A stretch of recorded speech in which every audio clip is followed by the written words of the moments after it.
अध्ययन स्तर स्थिति के लिए भी साथ रहेगा और आगे हर 7 दिन के बाद 8वें दिन जब हम इवॉल्यूशन करेंगे उस दिन भी और टीचर साथ में रहेगा। और अगर हेडमास्टर चाहे तो प्रोग्राम के खात्मे तक वो टीचर उसकी मदद करने के लिए इजाजत दीजिए। समझ जाए यहाँ तक आगे बढ़ा जाए। अगला स्टेप ये है, एक और उसमें स्टेप है कि यहाँ पर जो स्टैंडर्ड फर्स्ट के अलावा जो टीचर्स आए हुए हैं ये सीआरसी उर्दू पढ़ाई गुणवत्ता कक्ष के रुकन भी है और इस टीम के हेड जो है वो हमारे सदर मुदर्रिस रऊफ सर रहेंगे। हमारी मीटिंग एक बात होगी कि हम आगे किस तरह से काम करेंगे, लेकिन वो क्या काम करेंगे वो बताया जा रहा है। स्कूल नंबर XYZ ने डिक्लेयर किया हमारे 5 बच्चों को रवानी के साथ पढ़ते आता है, उनका सलाहियत की सतह का खाका तैयार हो गया है। एक टीम उस स्कूल में जाएगी और उसे चेक करेगी कि हाँ ये जो मालूमात दी गई है ये मालूमात सही है, और अगर इसमें कुछ गलती से आगे की स्टेप बच्चा चला गया है तो निशानदेही करके उसको उसकी सही स्टेप में पहुंचाने के लिए टीम आपके स्कूल में हर हफ्ते किसी न किसी स्कूल में टीम मौजूद रहेगी।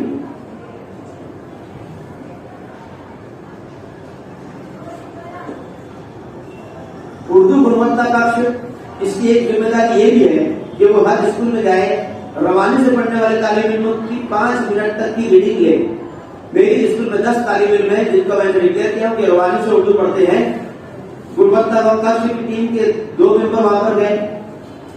इन 10 बच्चों को कितने मिनट में वो रवानी के साथ उर्दू पढ़ने की जांच कर सकते हैं। मेरे ख्याल से सबको नींद आ रही है, मुझे भी उससे ज्यादा नींद आ रही है।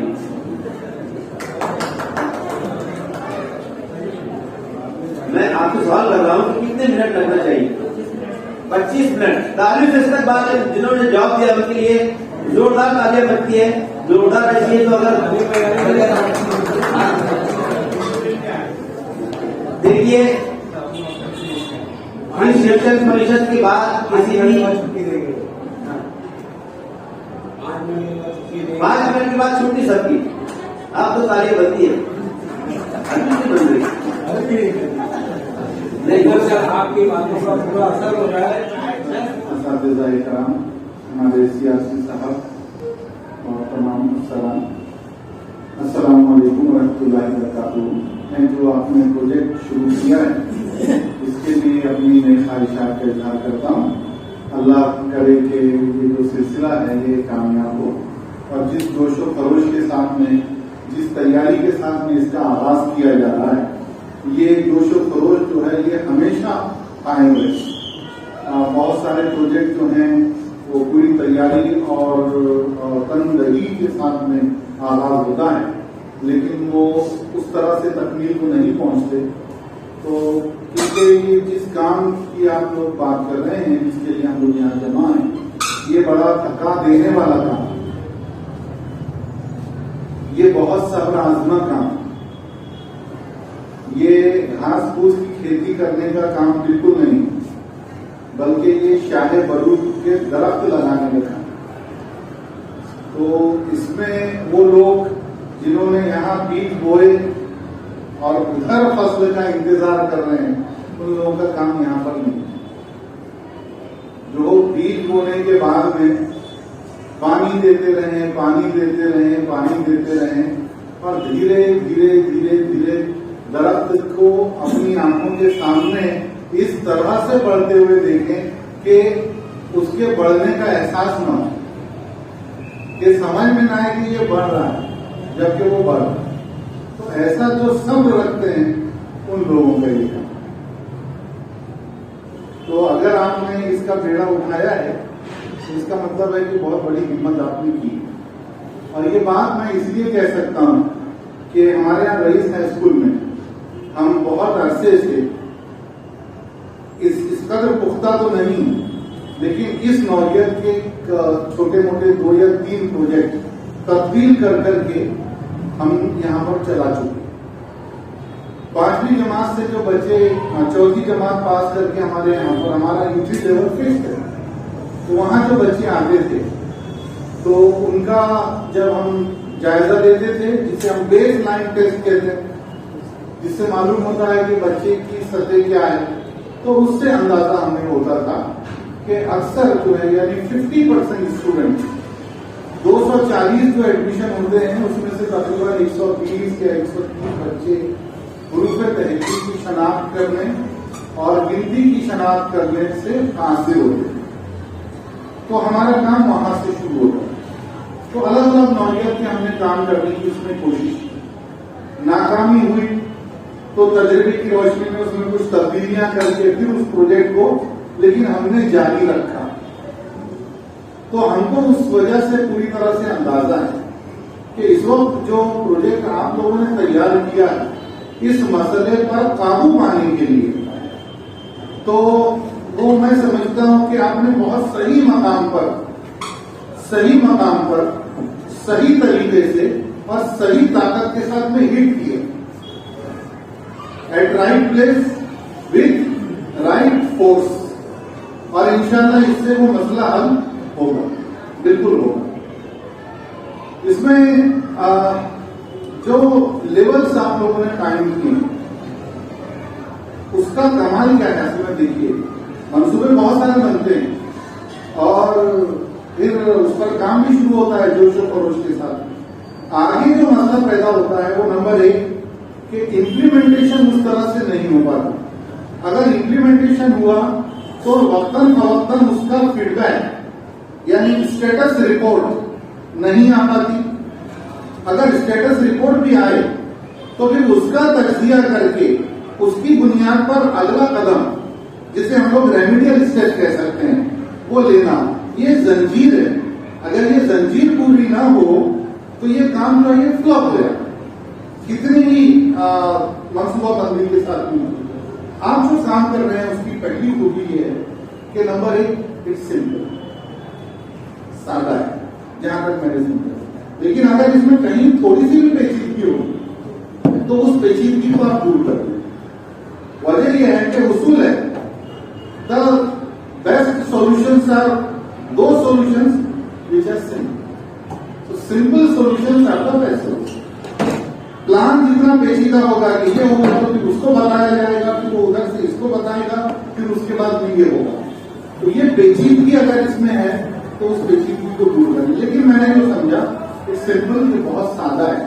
दूसरी बात ये है कि ये ऑटोनोमस है, खुद कार है।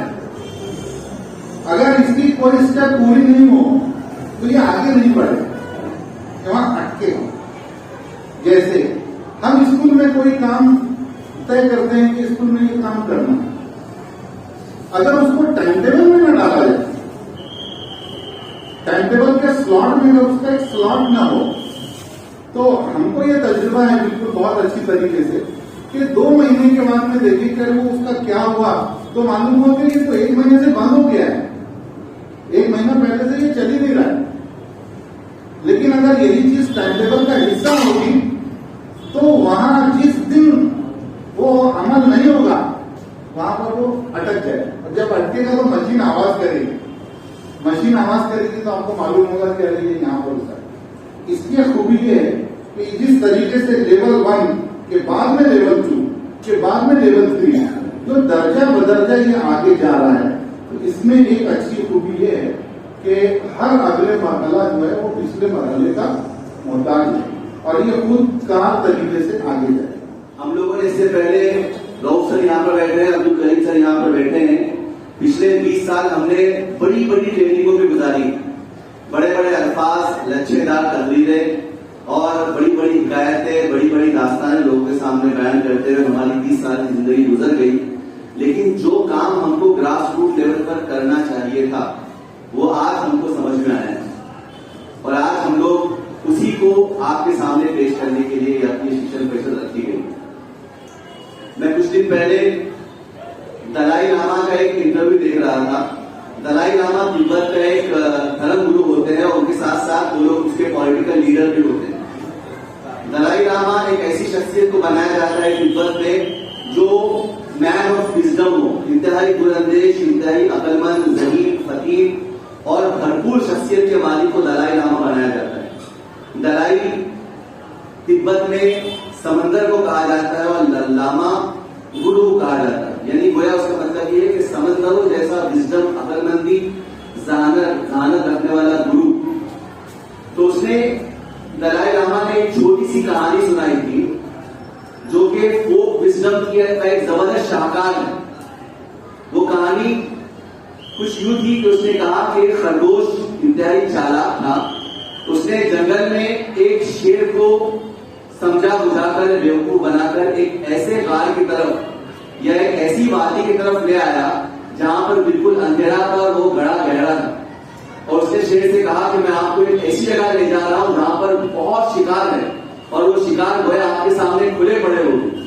शेर को उसने बेवकूफ बनाकर उस वादी में ले आया और धकेलवा दिया।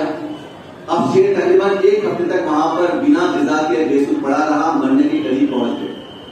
खरगोश वहां से निकला और उस गांव से करीब में जो बस्ती थी, जंगल से करीब में, उसके जमींदार के पास पहुंचा। उसने कहा कि आपको शेर की खाल की बहुत जरूरत थी और आपके ड्राइंग रूम पर बहुत जबरदस्त जचेगी।